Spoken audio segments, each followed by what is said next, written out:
Hey guys, I want to address a topic that's come up over the last couple of weeks, or the last week, I should say. The National Defense Authorization Act, the NDAA. You guys have seen a lot about this. That's typically a bill, a mechanism, if you will, to fund the United States military globally. And it's usually packed with port projects, although it does have military-related things in it. Well, a lot of Republicans, 100 or so Republicans, voted for this act. The reason why that's significant is because this act actually, this bill contains a red flag gun law for military personnel in it. As you guys know, red flag gun law is where an individual's due process can be stripped from them and their guns taken from them based on a hunch. No real evidence, just a hunch. And the person doesn't have their say in court until after their guns have been confiscated illegally. And at that time, they can defend themselves and try to, I guess, request their guns back. And I say with no due process because the anti-gun people have learned their lesson. They've started, whenever we first were outraged about any type of what they call a risk protection order, we call them red flag gun laws, we made the comment that there was no due process because at the time there wasn't. So they said, oh, wait, our risk protection order now contains due process. That's simply a play on words because they have included due process in a portion of it. Basically, there's a risk protection order 1 and a risk protection order 2. 1, they put due process in there. In other words, it's not as bad. The risk must not be as bad because now they say, all right, we're going to go to you. We're going to question you, give you the opportunity to keep your guns. Boom. See, we included due process in our risk protection order. But if they deem you enough of a threat, which I don't understand how you're a threat and this time you're enough of a threat. But if they deem you enough of a threat, now there's no due process involved. So only half of their bill has that. Now, I will tell you this much, and you guys know that I'm right about this because you think the same way that I do. If you have an opportunity to take someone's guns from them because they're not a really, really bad threat, or you can take their guns from them with no due process because they are a really, really bad threat, do you think any legitimate organization or person is going to go for the option 1? Because if they wait to give this person to afford them due process and they do in fact hurt or kill somebody, then that person is going to be on the hook for not implementing that level 2 removing due process risk protection order. So they're always going to go to the second one. The first one is just in there so that they can say that they've included due process. Well, a lot of Republicans took a lot of heat, and rightfully so. Naturally, Dan Crenshaw voted for it because he's always been voting for red flag gun laws. But Madison Cawthorn, who I've had a lot of respect for, and the jury is still out, so to speak, on him as far as I'm concerned, because he has done a whole lot of things. NFA, he's trying to dismantle that. He's trying to take SBRs off of that list as well. So he's done some positive things. Hearing Protection Act, he's in support of that. Now, whether or not he actually does anything, we'll see. However, he took a lot of heat. Really quick video concisely responding to these criticisms of people believing that I support red flag laws. One, that is completely false. I believe the Second Amendment was written so that we can have a well-armed citizenry, because as soon as we give up our weapons, we are no longer citizens, but we're subjects. The Second Amendment was written so that if we ever needed to stop tyranny, we could do so. That is what it's for, clear and simple. I am trying to abolish the NFA, trying to work on this Hearings Protections Act, trying to make sure SBRs are taking off the NFA first thing as fast as I possibly can, and then I want to abolish the NFA in totality later as soon as we gain a majority. But the reason I had to take a vote yesterday, which is one that is the National Defense Authorization Act, which is one that is used to actually pay for our military, give them a pay raise, all of these things. The reason I had to vote for it yesterday, and let me explain it, that just because it passed in this first iteration does not mean that this is going into law. It has to go through this system, what's called taking it to conference, then it has to go through the Senate, then we have to vote on it again. So this was not actually passing this into law. There's a lot of minutia behind the scenes of how Washington works with this. We get that. So I promise you this red flag bullshit is not going into law.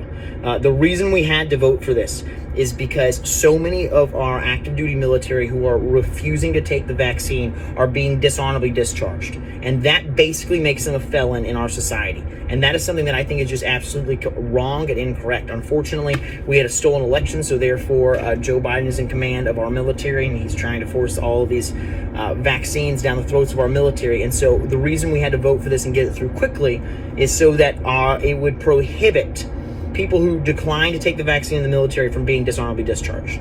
Now, let me explain to you the red flag portion of that. So that was a portion that, yes, it is in that bill, but then it went going into conference. I've spoken to people on the Senate side.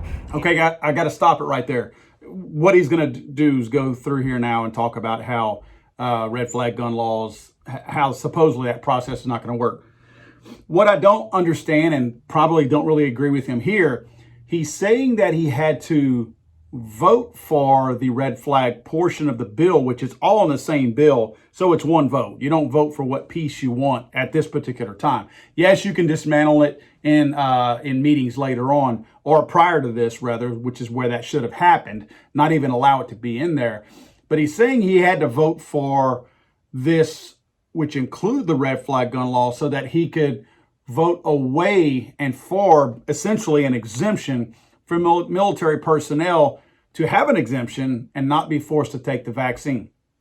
Okay, Madison, I hear what you're saying, and I appreciate what you're saying, because at a high level, that sounds like a beautiful thing. But I have one question.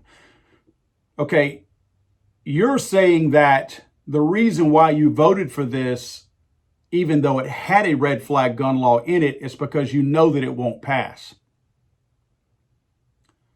So doesn't that also apply to the fact that your exemption of people to get vaccines in the military also is not going to pass? Again, a piece of this doesn't get passed right now. You voted for the thing as a whole. You didn't vote for a piece of it, nor is that allowed. That's not how it works. You either vote the whole thing down or you vote for the whole thing.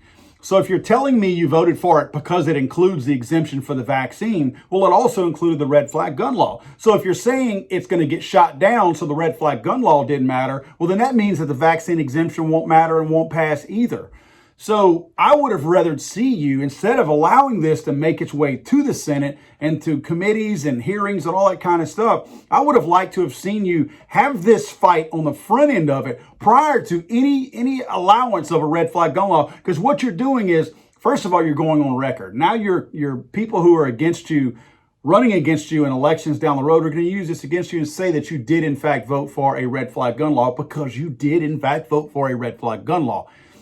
But this is a fight that needs to happen before a bill ever gets to the floor or has the opportunity to get voted on, because there should never be any kind of way that we're even considering a red flag gun law. There should never be an instance, and again, this applies to the military. This is not something that would apply to civilians of the United States. This is simply a military issue with the NDAA. But it doesn't matter. That means that anyone with a disgruntled girlfriend, neighbor, roommate, whatever, could very easily say, hey, this person threatened to kill me, and they go remove their guns without any form of due process. The Second Amendment applies to military personnel as well as civilians. So this is not right in either way. And again, the reasoning for Madison saying why he voted for it doesn't apply if you're using that same logic that it's not going to pass, because that, again, his reason for going for it was for the vaccine exemption. So yeah, I have a real problem with that. However, like some of the things that Cawthorn here said, I do support him on a lot of the things that he says. I want to play a couple of things that I do feel like this man is a strong candidate for, as far as at least protecting our Second Amendment rights. And I know for a fact this will not go into law. This part will be stripped out of it. If it is not in it, I will absolutely burn it to the ground. That is impossible, and I'll make sure it does not pass through the House. So I just want to let you all know I am not betrayed anybody in the Second Amendment community. I promise I will always have your back. I am armed every single day. I believe that we should be armed just as equipped as the military. That's exactly what our founding fathers intended for us. And so I promise I have your back. I promise I am not betraying you, and I give you my word. In the coming weeks, you will see that the red flag portion is going to be stripped out of it. I am working tirelessly behind the scenes to make sure that happens. So I promise you all, I'm with you. Had to get this past one so that we can make sure sure that our brave servicemen and women who refuse the vaccine because it shouldn't be mandated are not dishonorably discharged. But this red flag portion of it is not going to be in there because red flag laws are unconstitutional, they're wrong, and they're just being weaponized. I promise you that. So please bear with me for the next few weeks. I promise you, I give you my word. If I'm lying to you, do not reelect me. Guess what, mother?